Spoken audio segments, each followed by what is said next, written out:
sometimes I think that it would be really nice just to let that keep going for a whole hour, and every now and again just come in on top of it with a little bit, yes, let all pain and suffering be dissolved. Make a noise if you want all pain and suffering to be dissolved. And that's really what we're doing here, isn't it? I mean, everybody alive is in a state of suffering. Suffering is part of the condition, the human condition. And we've tried every single possible way to get away from it, and combinations of ways and what have you. And throughout history, there have been people who realized that there was some kind of mechanism that could be adjusted at a sort of subconscious level that would reposition us in relation to the suffering, so that we were no longer identified with it, and by doing so attain to a transcendent state whereby we were constantly aware of the hugeness of existence and of our place in it, constantly aware of the the miracle of being in the first place. And so rather than be affected by the concerns of whether other people think we're nice or clever or worthy or whatever else, rather than chasing after the material effects which we'd imagine enhance people's liking of us and acceptance of us and so on, we'd be able to enjoy the theatre of life unfolding, whether we were looking like the clown or the wizard. It would make no difference. All of it would be amusing, curious, fascinating, and riveting. And just like when you watch a movie that's really gripping, especially kind of the horror movies and the big adventure movies, there's a tendency to sit forward in your seat and forget that you're watching the movie, and your heart rate goes up, your stress levels increase, the cortisol gets pumped into your system, and you get on a trip, you get on an adrenaline trip about it, which is exciting and addictive. It's the same with our own life. As it's unfolding, there are moments where it looks really compelling, and is the hero going to survive this one or not? The tendency is to kind of pile forwards into it and be identified with, forget that you're watching the movie, and the heart rate goes up, the stress levels increase, and so on and so forth. Now, this is something that happens to everybody, but the way of the master is to get off faster. It's to pull back, to remember that, yeah, you can stay locked into this self-concocted drama, because it is all imaginary. It's all sort of a version of reality that we each concoct. Or you can drop back behind it and bear witness to it unfolding with equanimity. And the part of us, the aspect of us that identifies with the ups and the downs of life, the part of us that identifies with the suffering and with the opposite of suffering, the pleasure and so on, that part of us, you know what, I totally forgot what I was going to say. It doesn't matter, I'll get back to it. This is, as I understand it, the time of the grand square. And you know, I'm not an astrologer, but I do have great respect for these astrological phenomena. This is a significant one. This is my excuse for forgetting what I was talking about. It being the full moon coming up right now, tonight, tomorrow, I can't remember when. I think this is an eclipse moon, and there's the grand cross, which is something to do with the grand square, happening today and tomorrow. This is Uranus, Jupiter, Pluto, and Mars. So quite an explosive mix, and already you can see it in world affairs situation. In Ukraine is ratcheting up to the next level, and so on and so forth. You know, massive earthquakes around the planet in the last week or so, building up to the one near the Solomon Islands yesterday, which was, I think it was an 8 something or other. Big stuff, you know, going on. So there's this fantastic, exciting air of whoosh and the unexpected, and things flaring up, things that were somehow held in the unconscious now coming up into the fore. And in my feeling of it so far anyway, leading to more freedom and expansiveness, a certain stratum of reality. and it's exciting. I feel excited by it. Tendencies constantly, I find, to pile into the front and get involved in the fear, anxiety about the future, creating little horror movies in their head and so on and so forth. And the trick is to remember to pull back behind that. Now, if you've never been to one of these satsangs before, I'll explain that in more detail presently, and it would all make sense. And if you haven't, welcome. If you have, welcome. It's lovely to be here with you. Here we sit in our multitude around the planet. Satsang is an old Sanskrit word. People pronounce it, when they're talking to me about it, Samsung, Satsung, Sitsong, so on and so forth. I don't have any particular investment in the word itself.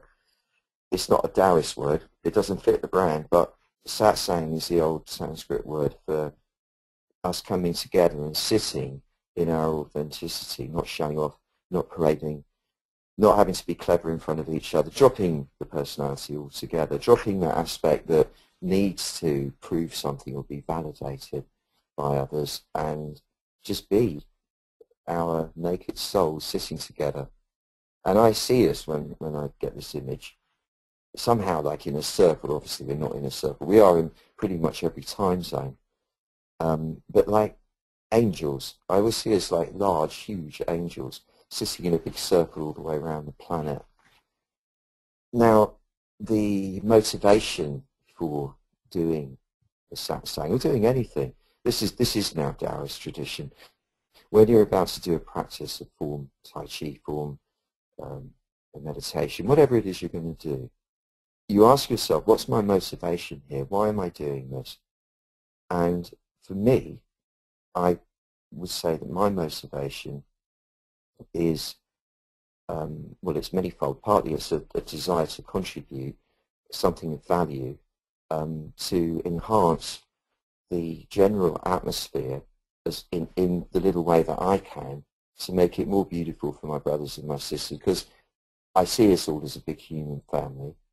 And this is the only way I can think of countering what appears to me the negative effects of, all the kind of technological conditioning and media conditioning, the general kind of what I would call mass psychosis running global affairs, the propensity for us humans to go into complete denial about what's really going on, the good and the bad, and live in a sort of fantasy, a shared collective fantasy, which bears very little resemblance to what's actually going on. And then all the institutions that arise out of that and develop over the years, over the millennia even, that we pay reverence to, but which are actually fundamentally flawed because they're based on pure bullshit, really. And the only way that I know to counteract that is just to present an option, and this option is the Taoist version, the ancient Taoist version of taking possession of yourself at the deepest level. And in doing so, that's where you find the mechanism that undoes the compulsive coupling of the big self with this kind of tiny, limited by comparison version which we create, each of us, to somehow operate in the day-to-day world. And so what we're doing here is we're giving ourselves permission, just momentarily at least, to let go of the filters, to let go of the limitations that we've each placed on our experience of reality, to momentarily suspend the complex of descriptions by which we explain reality to ourselves, most of which we started developing as small children when we didn't really know what was going on, that we inherited from parents and teachers and so on, who themselves didn't necessarily have much of a clue. And so it's this proper mishmash of myths and obfuscations which obscure the true miracle of what's actually happening here. And the Taoist sages were said to have got their information, their system, from aliens. And as far-fetched as that sounds, it's probably less far-fetched than the idea that this incredibly complex, sophisticated, evolved, magnificent and huge life skill system developed piecemeal by trial and error because it's too massive and complete somehow. Anyway, that's a discussion for another time. But these guys figured out, and this is what makes it different from most other systems, that rather than intellectualizing about the fundaments of existence, you could actually use your physical shape, your form, as a laboratory, so to speak, an arena in which to explore actual experiential contact with the very fundamental mechanism of existence, or what the Taoists called the Tao. And by doing so, well, let me put it like this. We are each, according to this way of looking at things, operating, existing on multiple levels simultaneously. So on the material plane where we find ourselves here, we operate here. We operate, you know, at the moment I'm on the outskirts of London, so I operate on the basis that here I am on the outskirts of London in a country called England, and you're over there in Seattle or New York or Tokyo, wherever you are, and you're describing reality like that, and so on and so forth. And you know what you're going to do tomorrow for your job, you know what you did last week, you know what your money pressures are, you know what your hopes are, your dreams are, who your friends are, your beloveds are, and so on and so forth. That's one level, and we're operating on that level, yes. And you go back one level back behind that, and you're operating on the level of, say, the archetypes, what you would call the archetypes. You know, you might be, say, the gatekeeper, or the warrior, or the hero, or the emperor, the empress, and so on. And you go back behind that, and so on, and you keep going back and back and back and back. You get up to the level of what the Kabbalists would call the archangels, which are like the four primordial forces of human experience, should we say, the interface between the human and the divine. And you could either be the angel Gabriel, like say Peter Gabriel when he used to do his gigs. You could be the archangel Michael. You could be the Raphael. You could be Oriel. These are the ones that stand to your left, to your right, to your back, to your front, respectively, and provide the qualities of respectively strength, love, healing, and well-being, and all the stuff you need to keep going. And then finally, Oriel, the light, the vision, the wisdom. And you can go back one before that, and you come to what the Kabbalists call the Metatron, the sort of grand archangel from which all the other angels come. And behind that even, to the big one. And the big one, all the different traditions call it different names. The Taoists call it Tao, the Hindus call it Brahma. And before we get all busy with the religions, you know, our word for it, God, was a good one. A little bit tainted now because people think of it as something less than it is. You know, we talk about the divine, and we anthropomorphize it. We turn it into a shape, a human shape, because that's all we can do, or we could do when we were primitive, because we couldn't relate to anything outside of our own sphere. And in the Bible, where it says God created man in his own image, I can guarantee that's the wrong way around. Man created God in his own image. That's more to the point, I think. And Taoism proscribes such things. It says it's for babies. So you don't have to bother with all that nonsense. You know, the Tao isn't a person. It doesn't judge you. It doesn't think. It doesn't get angry. It doesn't punish you. It doesn't reward you. All it does is provide existence. And that's its nature to do that. Why it does that, nobody knows. Where it comes from, nobody knows. Where it's going to, nobody knows. It just is. It always was. It always will be. It just is. And in its unmanifest form, it is referred to as the uncarved block, or the undifferentiated absolute. It's just pure being and non-being simultaneously. It's the tiniest subatomic particle ever imaginable at the heart of all the subatomic realm and all the manifest realm. And it contains everything within it. And they say that if you really feel you've got to turn it into a person, don't call it the daddy, call it the mummy, because it's beautiful, warm, nurturing, and it holds you to its bosom.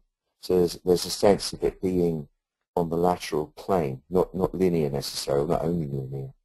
And so rather than the Western concept of divine as being based on a hierarchical vertical model, where the God is seen up the stairs, up above the spire of the church, and us necessarily lesser, smaller beings are somehow besmirched and imperfect, and so need to redeem ourselves. And then that becomes the game. That becomes the spiritual journey, how to redeem yourself in the eyes of the big, scary, divine monster above. That is kind of a weird way to treat yourself in the cosmos. The Taoist way is much, much more gentle, in my opinion. I'm not trying to sell it here. But of course, I say this with utmost respect to all ways. But the Taoist way doesn't need that kind of belief system. It's not childish like that. It just is a force. It's a presence. It's indescribable and ineffable. And its role is just to be. And in its being, it just manifests from the undifferentiated absolute realm into this. It creates the cosmos. And for all we know, a multiverse of cosmoses. And it lives outside, or exists outside of linear time. So while we look at the universe as a linear event that started at a certain point and no doubt ends at a certain point, because we're existing in the time-space dimension, therefore everything must appear in a linear sequence. For the Tao, living outside of that, being outside of that, it doesn't. So there was no finite point in history where it all began. It's all beginning right now, constantly. In fact, you could even tell yourself that it hasn't even begun yet, that we're all just sort of hanging around, getting ready with all the machinery, getting it ready to actually be created, the universe. That's quite an exciting thought. And as it generates existence, as it capangs into being, it does so through instinctively. It doesn't think it through, I'm sure. It didn't go to a workshop and a training and learn how to do this. It just cabangs itself into existence. And immediately there's a polarity set up between it in the undifferentiated state and the manifest realm. And as soon as there's a duality, the polarity causes a negative positive phenomenon inherent in all the motion that it is, because it is just motion. Once it becomes manifest, it moves into motion. So everything's spinning, atoms, planets, galaxies, and so on. And in this spin is a constant cycling between the force that wants to contract back into nothingness again and the force that wants to expand into everything. And these two are just cycling around each other. So what happens is, as soon as anything becomes manifest, it is subject to this law of what they call the yin and the yang, the contraction and expansion. So you get solar systems are born and die. Galaxies are born and die. Universes presumably are born and die. Everything rises, everything falls. And while in existence, while any form is in shape, and while it holds its shape, say you and I, while we're here on the planet, while we exist in this form, we too are subject to this law of yin and yang. And it operates at many different levels, at different frequencies, on different scales, in different dimensions, so that you have the day and you have the night. You have the difficult moment in a day followed by the easy moment. You have the work, the effort, followed by the relaxation. Even when you're doing exercise, Qigong, for example, you have the yang, then you have the yin movement. You have the strenuous moment and then the relaxing moment.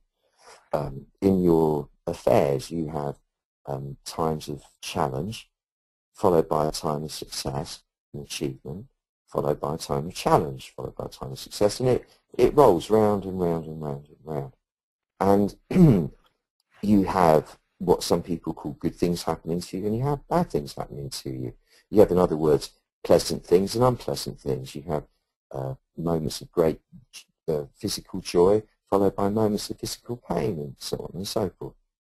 And the wise sage learns to more and more identify with the original cause of all of it, the Tao, the undifferentiated state, the state of just bearing witness, just pure consciousness at the root of everything, while the yin and the yang swirls around and life plays out as it does, valuing the painful parts as much as the pleasurable parts, knowing that from the pain will come pleasure, knowing that from the pleasure will come pain, and not clinging to the pleasurable bits, the fear of the painful bits, nor fearing unduly or being overwhelmed by the painful parts, preferring even the pleasurable parts, because you know that all of it is this poignant, magnificent, sharp, amazing,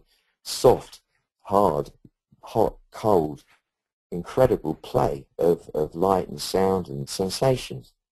And just observing it is the thrill. Observing it is the gift in itself. Just bearing witness to life unfolding. Knowing that no matter what you achieve, no matter how clever you are, no matter how careful you are, how many people love you, how kind you are to everybody, all the good works you may do, whatever you achieve, no matter what you do, at the end of it, you die. And so the game is not about the achieving. It's not about how important you become. It's not about how much people respect you for your great deeds. It's merely about enjoying it all, every minute of it all, delighting in the thrill of existence, and sharing that joy as best you can with everyone around you. Because then you turn everybody on, and everybody enjoys it more. And we all have that choice. We can make it ugly for each other, or make it beautiful for each other. And the more beautiful we make it, the more beautiful we make it for us. And that's kind of my angle at this moment in time on the Tao and the yin and the yang. There's more to it than that. There's the back-front issue, and this is a big one. So the self is operating simultaneously on multiple levels. You find that if you want to stay superficial, if you want to stay locked into the drama because you find it really compelling, if you want to feel and be the throws from up to down and be caught in that lurching motion of it all, stay in the front of the body, because that's where all that noise is going on. That's like being in the fun fair. And the fun fair is fun. Right, you know, when you go on too many rides, you get sick and dizzy. So when that happens, when you've just had a little bit too much of it all, there's this option of dropping back inside. Now, when you drop back inside, you enter the still, silent, and strong part of yourself, because the back of you, physically, the back of your body, is very strong and still compared to, and silent compared to the front parts of you, which is relatively vulnerable and weaker and very noisy, both audibly so because of the noise of the digestive system, peristaltic motion, the heartbeat, the lungs, and on a sort of subtle level, the noise of the whirring thoughts in the forebrain, the noise of the conflicting emotions in the solar plexus, and of the conflicting desires in the lower part of the body, and all of that. All of that goes on in the front of you. The back of you, however, is just still. It just is. It just is where life is steady and solid. And if you learn to sit back inside, the front part of you simmers down. The next stage is by embodying the depths of who you really are, by embodying the Tao, the great spirit, the great dolphin, as it swims through eternity, which you find in the back of you, so to speak. That's because that's where you come from. That's what you're coming from. And then if you embody the as yet, and apparently anyway, unmanifest aspect of Tao, the bit that hasn't happened yet, i.e. destiny, these become who you are. You become Tao, you become destiny. And once you become Tao, once you become destiny, you're in command of it all. And at this point, this might sound a little highfalutin, a little intellectual, but when we do it in a moment, it will feel differently. At this point, you are then able to direct destiny. You're able to create an intention from a state of real power for the sort of outcome that you want. Now, it can be argued, and I've often done it myself, just for the sake of having something to talk about, that destiny is already preordained. The whole thing was written way back at the start, before the start of time, and is all completely inevitable. Even the choices you make to rise up, to meet it, to be strong, to be courageous, to say, come on, I can do this, I can overcome my fears and weakness, and I can achieve this thing I want to achieve. All of that, maybe all of it was preordained. But it seems that there's something else involved as well, which seems like our participation and how it's required to act on the flow to make it be what it's going to be. And that's what we're going to do now. So if you're feeling ready and you're feeling steady, let us go into a state of deeper relaxation, by which I mean close your eyes and settle more firmly into your seat. Lean back into whatever chair you're sitting against, or whatever there is to lean back into, preferably sitting up rather than lying down. And take a moment just to take stock. You know, here you are, this fantastic nexus of swirling thought and emotion and energy, desires and urges and twitches and desire to stop and rest, and all the rest of it. And just celebrate being for a moment with all of that, with all the craziness of who you are, as well as all the great ancient wisdom of who you are, with the aspects of you that wants to run around indulging in the motion of the world all around you, and at the same time celebrating the part of you that is ancient and primordial and is one with the prime cause of existence itself. Celebrating all of it, the dichotomy, the confusion, the contradiction, the paradox, and become aware of your breathing in the midst of all that. Note how you're breathing perhaps a little irregularly, a little bit of inhibition on the out-breath, maybe holding the breath all together. Take a deep breath in and breathe out with a long audible sigh like this. Go, ah. And as you do, let all the energy from your head and your chest settle down in the lower part of your body. So you start to feel a sense of being collected, being gathered, being assembled in the lower part of you, being rooted, grounded, being a substance, having gravitas. And to prevent any kind of slumping tendency, picture that somebody has attached some kind of suction pad to the crown of your head that has a ring on it, and in the ring there's a chain or a piece of string or thread, and they're pulling the crown of your head upwards. So even if you're reclining somewhat, you're still getting the sense that the back of your neck is getting longer, that your head is being pulled out gently from the cradle of your shoulder girdle. And you'll notice when this happens, a sense of elongation up through the spinal column. And this is the main pathway of the chi, the energy in your body. So as your spine lengthens, as the crown of your head urges up towards the heavens, there's a sense of greater vitality moving up your spine. Allow your shoulders, I mentioned that I see this as angels. Imagine yourself as an angel with a pair of huge wings attached to your shoulder blades, the weight of which is enough to draw your shoulders down and outwards so that you're broadening the shoulder girdle, dropping the shoulders, broadening. Imagine that the same kindly being who was pulling your head up has also now got a suction pad on the upper breastplate, the upper breastbone in the middle, again with a string on it, and is pulling your breastplate upwards and forwards a bit, sort of diagonally upwards.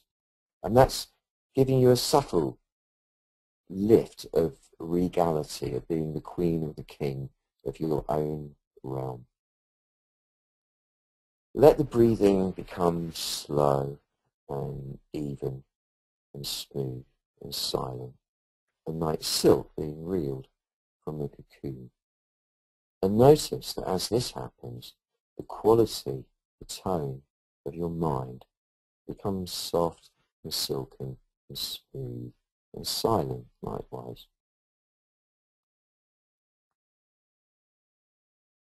Get a feeling now of leaning back against your own shoulder blades and the front of your spine, especially down between where your kidneys are, and the rear pelvic bones and the sacral bone, as if leaning back into the back of an internal chair, a chair inside your body. If you like pictures, make it a throne, a beautiful throne of plush, vermilion velvet with gold, what you call it, leaf, carved, beautiful, whatever, frame around it. And it's really comfortable, gold and red and beautiful. And you're leaning back into it. And it's really comfortable and really supportive. And as you lean back into it, then you really feel like the queen or the king of the realm. Because the sovereign, the sovereign, does not lean forward to greet her or his subjects. They lean back all the time, and the subjects come to them. And that's the feeling. You're leaning back inside. And the rear part of your skull is like a very well-designed headrest. Not one of those ones where you have to lean your head back and it feels all uncomfortable, but one that is positioned perfectly to support the back of your head. And that affords you the ability to slide your mind backwards from the prefrontal lobes, from the front part of the brain, into the back part of the brain. So let your mind lean up against the rear wall of the skull, like leaning back into a very comfortable headrest. So now your entire presence is leaning back inside. And you'll notice, subtly, that the front part of you is now your domain. It's under your command, that you're presiding over the experience of what's occurring in the front of you. So the habitual tension in the solar plexus through the processing of all the incoming information is now under your command, and you're able to turn it down a bit if you want, to let the solar plexus completely relax. And likewise the chest, which normally might be guarded to protect you from the potential pain of dealing with people who would transgress against your person or betray you or let you down and so on, is able to soften. But likewise, you can, sitting behind it now, you're able to soften your chest. And even to imagine the two halves of the breastplate sliding apart like a pair of very well lubricated and well constructed sliding doors. And as they open, you could imagine there in the core of your chest, in front of you, but in the core of your chest, something like a beautiful flower, some mystical flower or cluster of precious jewels, or a combination of the two, which will symbolize or represent the unique and gorgeous essence that is you.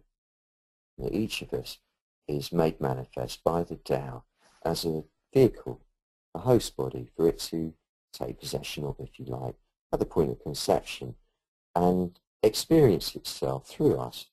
That's our highest function, the Taoists call it, connecting heaven and earth.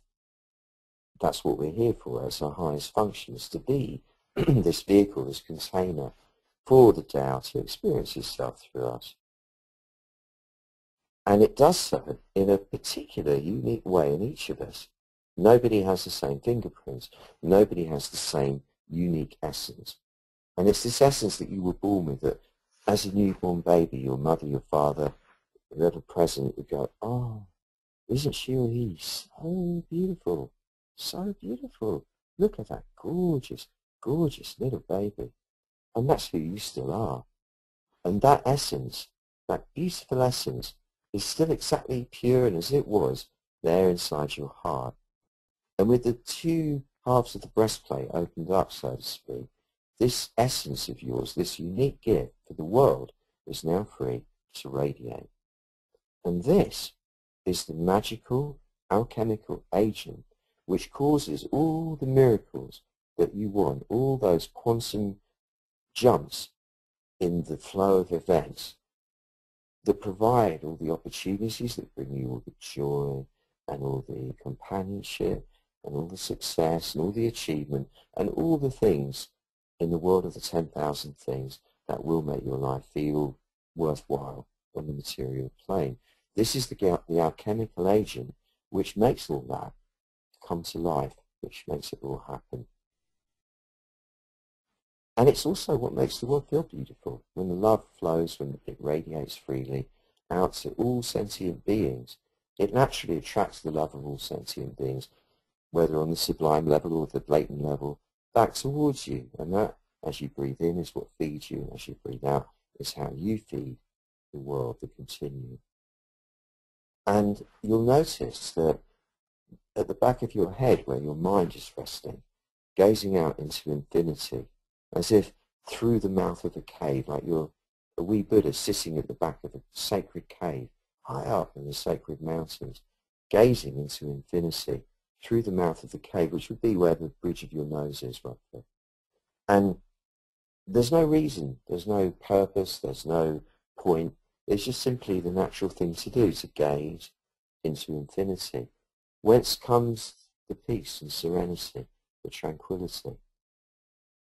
No purpose, no goal, no agenda, just simply to gaze into infinity with the heart open, with the love radiating, receiving it, giving it, fully centered and gathered in the lower part of the body, and leaning back inside like the queen or the king of your infinite realm. And every time you breathe in, something magical happens. A laser-fine stream of almost blinding white light is shooting up the rear of your spine, from your coccyx to the crown of your head, then shooting down all the way to between your legs again, where it meets with the upthrust and causes there to be a loop of light, an elongated oblong loop of light. On every in-breath, it lights up the back. Every out-breath, it lights down the front. And because it's so ever-moving, it seems like a continuous circuit of bright white light. And this provides the very basis of your eternal, immortal spirit body. This is what holds you in integrity and in shape throughout, even beyond the point of physical death. And so here you sit now. The upthrust refines you, the downthrust purifies you. The upthrust protects you and directs you to your highest good at all times. The downthrust likewise protects you and connects you to your highest good at all times. Now here you sit, perfectly poised, leaning back inside with a sense of flowing backwards, constantly flowing backwards, counterintuitive to us because we're so hell-bent on moving forward. However, flowing backwards, as if being thrust back into the seat when the aeroplane takes off down the runway. So the more speed the plane goes at, the more you're thrust back. Conversely, the more you thrust back, the more speed you'll attain in your progress. But thrusting back like this, and back and back and back, flowing backwards and backwards and backwards and backwards, it's as if popping out of the back of your body, you become big. You become large, no longer bounded by the physical form. You acquire the mantle of the primordial self, which is as big as the whole universe, behind you. And inside of that is contained every single facet of every detail, of every intersection of activity that comprised everything that has happened to you in your physical life until now. And not only that, but the entirety of history of humankind, and yours, your lineage specifically, or your ancestors stretching back through time, and every one and everything that has occurred to make it possible for you, for all of us, to be sitting here now. All of that is contained in what's behind you. And this presence of the universe behind you is so huge that it can only protect you. This is your safety, your guardian. So you're perfectly safe, nestled up into the universe, being the universe, with your particular face. All of us has our own face. This is the universe, the Tao, coming to sit with itself. And as it does so, within each of us, and our circuit is completed, It feels itself as one through all of us. This makes it smile. It makes it giggle. It makes it chuckle. It makes the Tao happy. When the Tao's happy, miracles occur for all of us. So here we sit, all of us, as one, in the smile of the Tao. Now what is to come is destiny. However it's produced, cause and effect, all sorts of possibilities, but it's destiny. The unknown, what hasn't yet been manifest. And it's coming at each of us, apparently from the front, but really from all around. And it's merging with the background presence as one being. As it comes into us, destiny, let it in, don't fight it, allow it in as a force. And it comes as an angel, not as an enemy. Destiny comes as an angel. And it moves into each of us through the temples, the eyes, the throat, the chest, the armpits, and everywhere. Let it in. And once destiny is entered, let it turn around and face outwards. So you are now embodying destiny in the front of your body. So rather than the front of your body being the arena of life's theatre with all its pain and pleasure, all its fear and desire, all its conflict and resolution, all its yin and all its yang, the front of you is now filled with the angel of destiny. What could be better? There it is.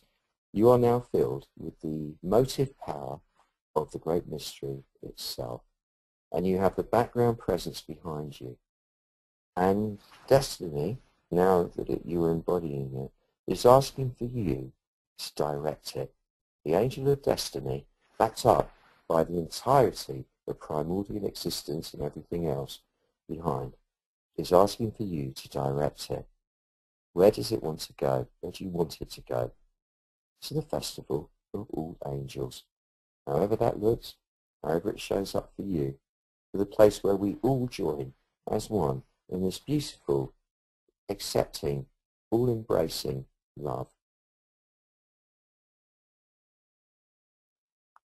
And now the yin and the yang is going on inside the front of your body, circling freely. No clutching to the dark or to the light, no preferring one over the other, knowing that the very circling of the two is what's providing the energy for you to keep going and to keep enjoying the flow of destiny as it unfolds from within you now. What is it you want to see? What is your intention? How do you want to use this particular moment, this opportunity, to completely re-describe the entirety of your existence? How do you want it to be? How do you want the Festival of Angels and your part in it to look? What qualities do you want? The warmth, the beauty, the inclusion, the connection, the love, the sensual bliss, the sense of satisfaction and fulfillment, and the joy that comes from being integrated, joined from top to bottom, front to back, to all parts of the continuum, open to receive all the bounty that life can possibly bring, trusting that the very best is occurring and that everything is working together to produce the highest good at all times. No matter what, and no matter how it looks, everything resolves in the highest good. For example, now being aware that here we sit like a band of angels in a big circle, embodiments of the one Tao, and therefore containing within us, collectively, the human condition in its entirety, as well as the planet around which it sits. And from our hearts, collectively, let us radiate a beautiful rose gold vapor that symbolizes healing, soothing, reassuring love. And let this love permeate the entire atmosphere all the way around the globe and touch absolutely everybody on the planet right now. Even at the most sublime level, the most unconscious level, but that every single sentient being, not just the people, but everyone else, is now feeling that connection, this connection with the one source of all of it. And just for 1 second, the entirety of the Tao of this world of ours is smiling as one big being. And each of us, you, can feel the smile way down in your pelvic floor, reaching up through your body and encompassing your entire being, so that all of you is just one big human smile, and that together we're a collective smile. And in the midst of our smile is humanity being bathed and soothed and healed. Now very quickly and deftly be in your body and allow that blessing to enter through the crown of your head and permeate every cell in your body, so that you're filled with this mysterious rose gold vapor that is healing every single cell, not just of your body, making it new and making it well, but of your mind, and every single cell of all the situations that together comprise what you would call your life. So that all that is going to occur this coming week, with all the people and all the situations, is going to be suffused with this love. And this love is what is going to work to produce the miracles that your heart not only desires, but richly deserves. And in your own time, this is more or less the time to start drawing yourself back into the back, but also into what is your usual description of waking life. You open your eyes, wiggle your toes, wiggle your hands, wiggle your nose, and come back into this so-called world, but remaining in the backspace. Remain in the backspace. There's no obligation to come out of that ever.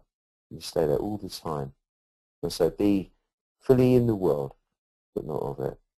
And on that note, I pass this over to our esteemed producer, Sue O'Carroll, who's up there in Leeds or Cumbria, I can't remember which, in the north of England, to conduct the Q&A session. Over to you, Sue. Hello. Can you hear me okay? Very well. Excellent. We've got a few hellos to you, as it's a new satsang series. Malkit says, hi Stephen and everyone, it's lovely to be here. She's been very much looking forward to it. You gorgeous staunch supporter, you. It's lovely to have you here, adding to the circle. We're doing good work, we are, Malkit. You're brilliant, you are. And Ank in Costa Rica says, after a long time, I'm glad to be back again. Greetings from Costa Rica. Oh, nice to have you back, Ank. Greetings in Costa Rica. Okay, let's dive into a question. And the first one is from David. How do I find patience when things are not working out very well? Hello, David. Patience is an interesting one, isn't it? Because you could define it so many different ways. But in a way, I think patience, rather than being an actual quality in itself, is a description of what occurs when you're in the flow. So it's not as if we're sitting around waiting for things to come good. It's a matter of coming into the back and loving them as they are now. Because the way life presents itself, it's like a theatre, and various bits of factors, human and things and stuff, coalesce into a configuration on the stage. And some of those, for dramaturgic dynamic, will necessarily be shitty, while other ones will be gorgeous. And when it's a shitty one, it's not like you want to boo the actors on stage, get off, we want a nice bit. You know you sit through that bit, because after that comes a great bit, and that's the dynamics of the play. So leaning back into the back part of us, bearing witness to the front part going through its fears and its doubts and rousing itself to a new state of confidence and so on. That's the theatre. And remembering constantly that somebody who is about to die, and there are many, as we know, every second on this planet, would love the opportunity to be going through a bit of fear right now. They'd love the opportunity to be to figure out how to be a bit patient and wait for something to transpire. It's knowing that none of this really matters. It doesn't matter what we achieve. If the game is just managing to stay in the game and not trip over too severely all the way until you reach the end. Because when you reach the end, you're going to die. It doesn't matter what you achieve, how well it goes or doesn't go. It doesn't make any difference. So it really is all just a game we're all playing while we're hanging around waiting to die. And remembering that's very important. It's all just a game. It doesn't matter. We're here like for a blip, like a flower in the garden suddenly popping up in springtime, knowing it's going to disappear come autumn. So not taking any of it too seriously and not being willing to waste a moment of it, worrying too much. So whenever the worry grabs you, and it does all of us from moment to moment, come back inside, just sink right back, and the drama stops. Just relax, let the energy settle, and then ask yourself, now what do I want to happen here? See it happening. See yourself jumping beyond the obstacle, the apparent obstacle, being on the other side and going, wow, that worked out fine. Because things generally do. And carry on as you were. And you'll find, as this ferocious energy of this moon passes, as it wanes, and the new moon comes on, things will start to find a more sort of rational pattern, and things will start coming around your way again. I bet you. Okay, and David also said, I'm very grateful to you, Stephen, for these sessions. I'm very grateful for your gratitude and for you being here, sir. Thank you, thank you. Ditto, Teresa's saying thank you for the satsang, and she also has a question. What, if any, is the difference in experience when sinking back into the midbrain or imagining walking down steps to access the unconscious? They feel quite similar to me, though maybe the steps take me deeper. Hello, Teresa. It's very nice to have you here. Well, the step technique is one that's used in hypnosis and hypnotherapy to get someone to drop down into the more unconscious levels. And it's a device. It's a visualization device. What we're talking about here, where you actually reposition the mind inside the skull, is not a visualization device. It's not a trick to get you to relax. It's a way of holding yourself in a very effective state. You can then combine that with, if you want to see steps or you just want to plunge the chi down into the lower part of the body, to get a grounding effect, to take you down into the deeper aspects of your consciousness. That's what it's used for. But to actually draw the mind and the presence into the back of the body is what operating on a different level. It's something that martial artists use, is where it comes from, to win the fight. Because when you're in the back of you, you punch from the back of you, you've got a lot more power behind it. When you yield from the back of you, there's much less fear of the oncoming strike or kick, because you don't really exist anymore once you're in the back of you. You become the eternal self. So the one is a device that will work to momentarily take you into a deeper place, but essentially is still operating on the I'm a human individual level, whereas this other one is a much deeper, more profound technique of bringing the self back so that you merge with the big background presence. It's on another level, that's all. It takes more training, but the effects eventually will be far greater than, I think, using that visualization technique. Alrighty, Gabby is reporting back on the upper back problem she asked you about last time, which has completely gone. Oh. Good-o.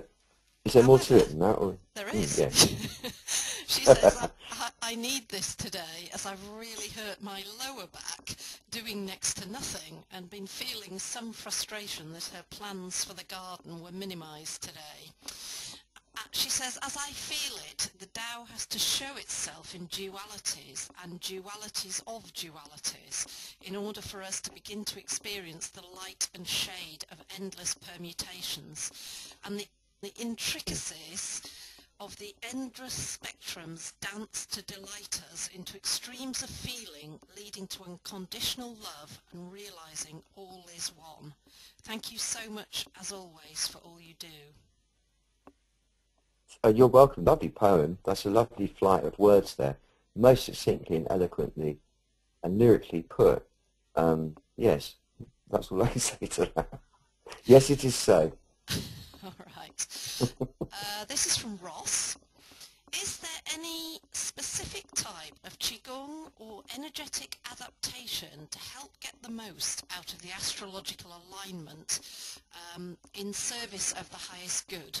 Bless you, Ross. Bless you too, Ross.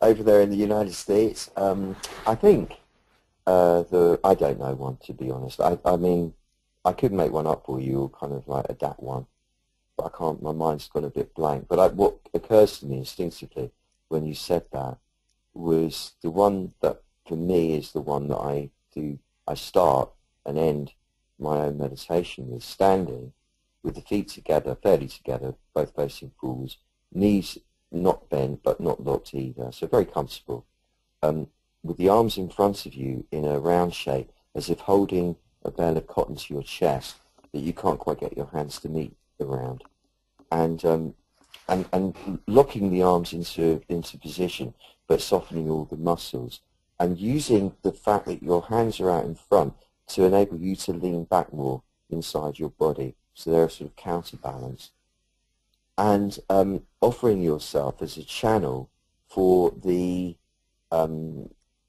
energies that are being stimulated by those 4 planets and the more local effects of the full moon and the eclipse and all the rest of it. To sort of like be asked to process that within you and transform it within you into harmony and to an increased frequency of energy. Because I think my sense is what's happening, this is my own personal subjective interpretation only, is that there's a sort of the frequencies are becoming, it's almost if I can hear it, there's something to do with the frequencies are both going lower and higher at the same time. So like the earth frequencies and the background radiation frequencies seem to be going, there's even more sub-bass to it as I'm detecting it, and the higher frequencies are going even higher, and there's a sort of a kind of zing to everything that I've not been hearing previously, that I think is our consciousness evolving somehow. There's a refinement occurring, and that would be vaguely, in a kind of mushy way of explaining it, what I suggest. Good to know you're on the planet, sir, fellow brother on the path. This is one from a fellow sister on the path, also from the US of A. How can I stay in the back as a natural state? With practice, because when I listen to you and do the meditation, I am one with God. Many greetings and love from Houston, Texas, and that's from Sarah. Bless you, Sarah. What a gorgeous thing to say. Thank you. Well, yes, it's practice. But, you know, when you say to get it to be the natural, actually it is the natural. What we've learned to do is pull ourselves forward, and that is the unnatural. I don't know if you ever remember, I used to get this at school. I used to just gaze out of the window when the lesson was extremely boring. And there were patches where it was damn boring, and it was not necessary to be listening to them waffling on. And I'd gaze out of the window and go into a daze. And I remember more than once being shouted at, snapped out of my daze. And I would, by the teacher, pay attention, stop gazing out the window. And that would draw me forwards into a state of shock. And in fact, what I was doing was meditating, and it's what children do. I wasn't thinking about anything, I wasn't daydreaming, I was just meditating. And it was a great skill. I wish that I'd not been shocked out of it, because it took me quite a long time to get it back again through training. And when that's occurring, when we let go of all our kind of enforced agendas that occur in the front part of us, it just happens naturally that we are in the back. That's where we belong. That's who we are, really. So obviously that's the thing. It's not like we're trying to make that natural. That already is the natural. What really is the unnatural. So we're in a process of unlearning that. Then yes, it is really a simple device of remembering. And you know, and I forget constantly. And it's what I'm writing about and talking about it. People, you know what? A lot of the time I get reminded because people saying it to me. Well, I've been doing that coming into the back thing. It really works. And poof, I'm back in my back again. But most of the time I remember because I've been practicing remembering, and now it's most of the time that I'm remembering, and it becomes the exception after a while when I'm not in it. And so it is. It's just tricking your mind or training your mind. When I walk into work, I drop back. When I'm starting to be afraid and panicking about the future, I drop back. When I start doubting myself, comparing myself to others, and punishing myself for what looks like not being good enough, I move into my back. When I want to create an intention for something to happen, I move into my back, and so on and so on and so on. When I pick up the phone, I move to my back. When I do an email, I move into my back. So you just keep associating it with things, and every action you make, remember, and I go into my back. I'm getting into my car, I'm turning on the ignition, and I move into my back. That's how I train myself. And it's a little facile, but it does seem to work. You let me know. Let me know how it works for you. But don't be impatient. It does take time to retrain. Alrighty, we've got 2 more comments and 1 last question. Okay. So this is from Jen. Hi Doc, just wanted to let you know the manifestation stuff is really cooking. Looks like I not only found a top oriental medicine guy to work on my energy and organ issues, but he's actually offered to work on me for free if I'll contribute to a case study, which is great as there's no way I could have afforded his fees. Awesome. Really loving what's kicked off since I started coming to the satsang, and Jen's sending you hugs. Well, that's lovely, Jen. I've been feeling the same, actually. Little things happening and feeling of riding the magic flow with more aplomb and confidence and less graspiness. That's what I've noticed. There's sort of a naturally growing grace, despite myself, let's say. And that's, I've noticed it occurring through these sessions. Oh, good to hear it. Thank you. Now, this is from Alicia and Ross. Ross's question you answered earlier. Thank you for the beautiful soul you are and the joy you help awaken in so many beings. I hope everyone on this satsang rides the roller coaster of these alignments as gracefully as we can. May love radiate to all on this satsang and all beings. Blessed be, Alicia with Ross from Alabama. Wow, that's beautiful, Alicia. Thank you, thank you, thank you. On behalf of all of us, thank you. And this last question is from Diana. Where does karma or some kind of morality come into Taoism? Is it similar to Buddhism or different? Thanks, from Diana. Well, Diana, it's a lovely question to end on. According to this way, karma, which is translated without any slant as cause and effect, is not a punishment or reward system. And I got it. I've forgotten I got lost in a whole kind of wheel of life Tibetan karmic thing there in my head. The practice of centering, which is peculiar to the Taoist system, coming into the back, being integrated with all parts of you, breathing, being aware that what you are is a manifestation of the Tao, as is everybody else, with the heart open, elicits a natural empathy for others and a natural respect for the sanctity of everyone else's life, not just their life, but their energy field, their emotional well-being, and so on and so forth. With this comes a natural decency arising from within, a natural propensity to be nurturing and loving and to take care of all the brothers and sisters around the world. It just comes naturally. And knowing that cause and effect works on the basis that if I steal knowingly the energy, the ideas, the life force, the whatever it is from another person, somebody else will steal the same from me. Knowing that we are all basically one continuum, makes me realize, bit by bit, naturally from this urge to be decent, that if I give energy that's positive and I'm helpful, and I keep my agreements and so on and so forth as best as I can, life will treat me similarly, and that seems to work. So there's no need for morals, no need for externally imposed systems of beliefs of what's right and what's wrong. This would be Confucianist in broadly speaking, because the way they did it, the Confucius, who was really a Taoist, but developed this different angle that then got misinterpreted, as things always do. Confucianism is all about attaining enlightenment through acting in a certain way, which then works backwards to the inside. So, for example, the Japanese tea ceremony, which is obviously not Confucius, but in the same vein, you do the ceremony beautifully, and that transports you into an enlightened state. The Taoists wouldn't bother with all that. They would just go into the enlightened state in the way we would just do, and then pour the tea however they wanted. It wouldn't matter. They'd still feel the Tao in the tea pouring, rather than making the actual act of the tea pouring be the key to go to the Tao. Either way is fine, depending on your mood.